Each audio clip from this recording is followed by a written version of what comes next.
can hold on to.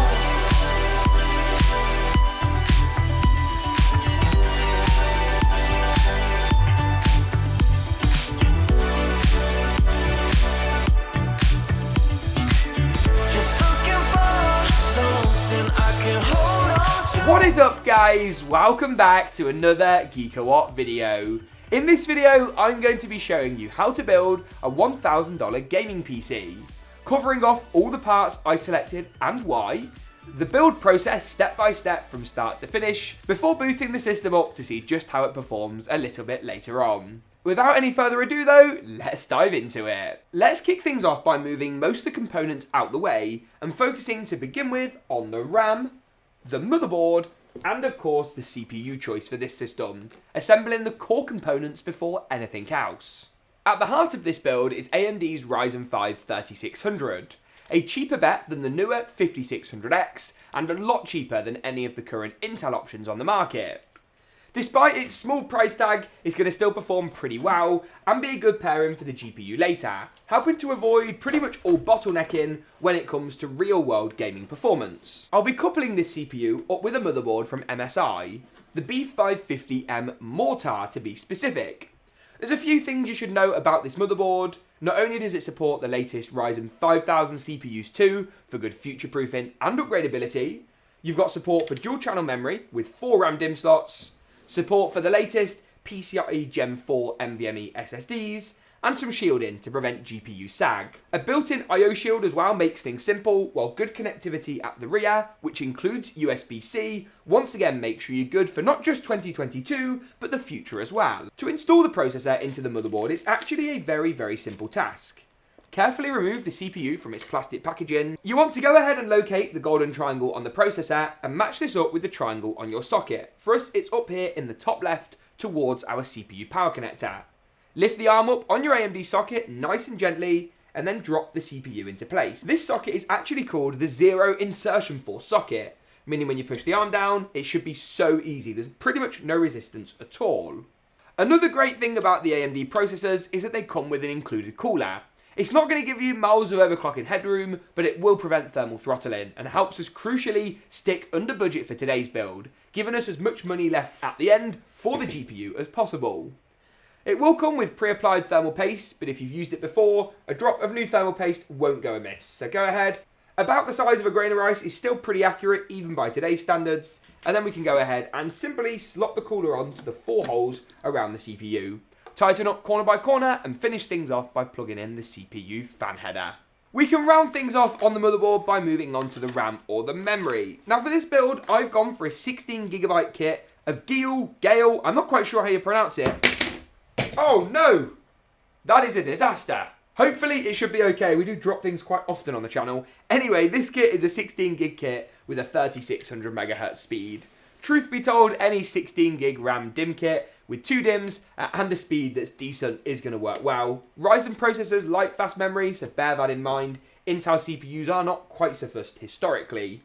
Go ahead and line your RAM up with the notch on the motherboard.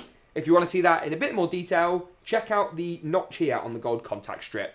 It's slightly off center and matches up with the one on the motherboard. For us today, we'll be using alternating slots, the 2nd and 4th slots, as that will give us the dual channel performance bonus. Now with our motherboard assembly basically as far complete as we can go, we can now look at the case choice for this system.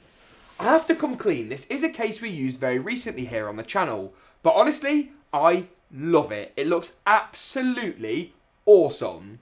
It's none other than the Kolink Citadel Glass SE. This is a really nice case with tempered glass all over, but still good airflow with a nice number of included fans, and it's got a party trick up its sleeve. It actually has a vertical GPU mount, all for a super budget price point. If you're in the US and you're looking for some options as well, and this maybe isn't so available, check out a recent video we put together covering off the top 10 cases for 2021 and 2022. The process of actually installing the motherboard into the case is a fairly simple one. I always recommend that you take off as many of the case's side panels as possible first. The more panels you take off now, the easier the case will inevitably be to access, which is always a good thing. I would then recommend that you lay the case down flat on a table. That will make actually installing the motherboard so much easier, as you won't be fighting gravity when trying to line things up. Before going ahead and hastily just slotting the motherboard in, there's a few things you need to check. Find on your motherboard each of the standoff holes. These are the holes that go straight through, that you could put like a finger or a screw through if you wanted to.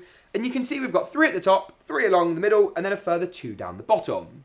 You need these to match up in the same locations in the case. So for us today, we have got 1, 2, 3 at the top, looking good. 1, 2, 3 across the middle, great. And 2 across the bottom at slightly different heights. There are different screws for different size motherboards though, so be careful. And even if you think it's right, double check this, as it can cause you a massive headache later down the line. You then want to find the I/O shield on the board, and then the I/O gap on the case. We'll try and get you a nice angle of this, but you want to slide the motherboard in and basically slot the I/O through that rear rectangular cutout. You should then find yourself able to align the motherboard through each of the standoff holes, which will in turn let you screw in the motherboard through each of the standoff holes. It really is very simple. We've only got 8 screws for this one, which makes things that little bit easier. Now would also seem like a good time to go ahead and install the GPU. And at this part of the video, you may think we're in the wrong year. Is this 2019 we're watching, James? 2020? No, it is not. The 2060 Super is actually my genuine GPU choice for this system. Now to be clear, you've got a few options at this budget. A brand new 1660 Super, a used 2060 series is going to work well, and likewise something like a 5600 XT from AMD is also a decent shout. Here in the UK, you can find these new or used for around £500 or $500, taking up around half of today's build budget in total. The latest pricing and availability can be found at the links below. Unboxing this GPU actually reminded me how good of a job Nvidia did with this series. I think they look better than the 30 series really.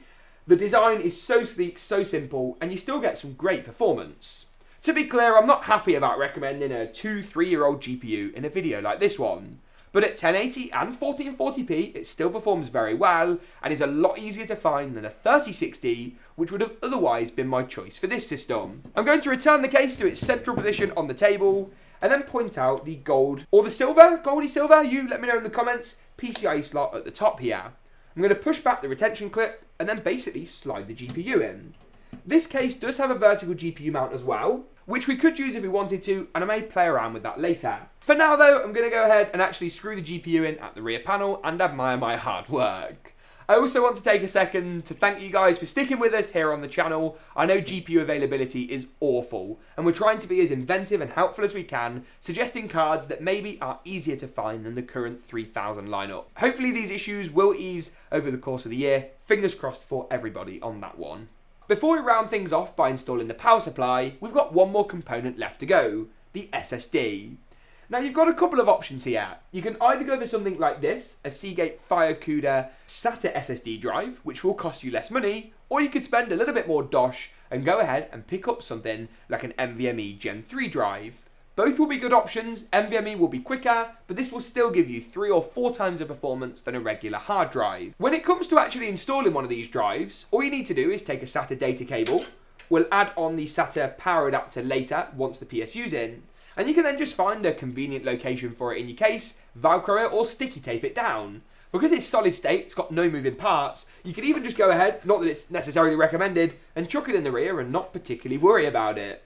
The beauty of an SSD is that they're so durable and a lot less picky than a hard drive in terms of where they actually get mounted. Trust me, SSDs will sit anywhere forever. A bit of Velcro or double-sided tape though would be a good shout if you're struggling for official mounting options in a case. We can round things off by connecting the other end up to the motherboard and then move on to the PSU. This right here is the Kolink Core RGB 700 watt.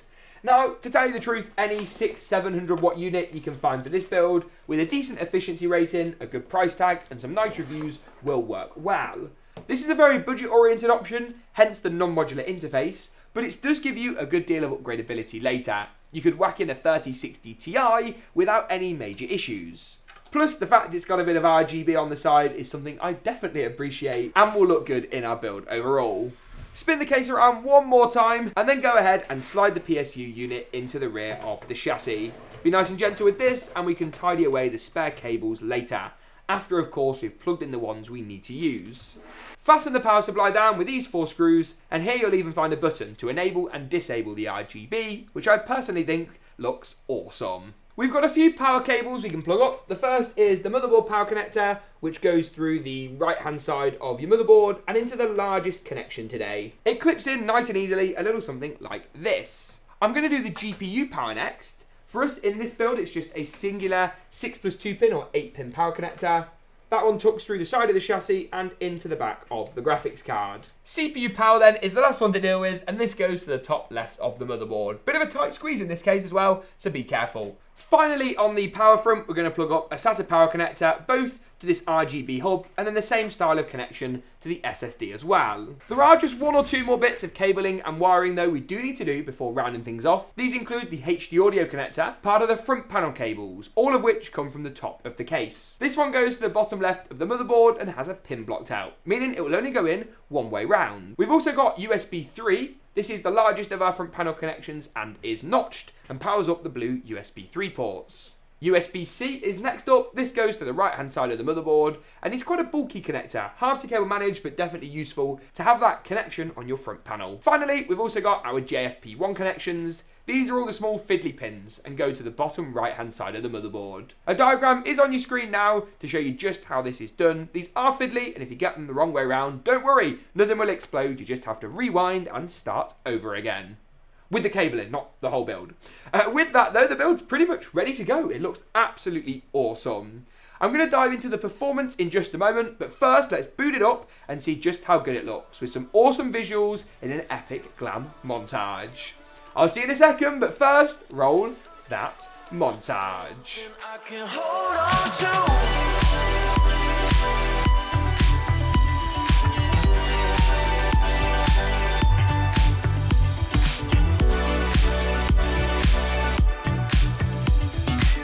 Just looking for something I can hold on to. Awesome stuff. Now that we've seen just how good this $1,000 2022 build looks when it's all powered up, it's time to make sure the performance stacks up too. On your screen now is a summary of all the different numbers we were able to achieve, both as far as frame rate and temperature go for the CPU and GPU, and as always, unedited benchmark runs can be found at the links in the description and the cards now, to give you a really detailed view of just how well things went. As always though, we will be diving into a few of these titles in more detail. Let's kick things off with Battlefield 2042 first up. Here at 1080p high settings with DLSS set to performance mode, we got 88 frames per second. Of course, a major advantage of a 2060 Super, even though it's a slightly older GPU, is you still get Nvidia's superb ray tracing and DLSS support, something we utilised in Call of Duty Vanguard as well. 1080p high settings with DLSS enabled gave us 139 frames per second on average.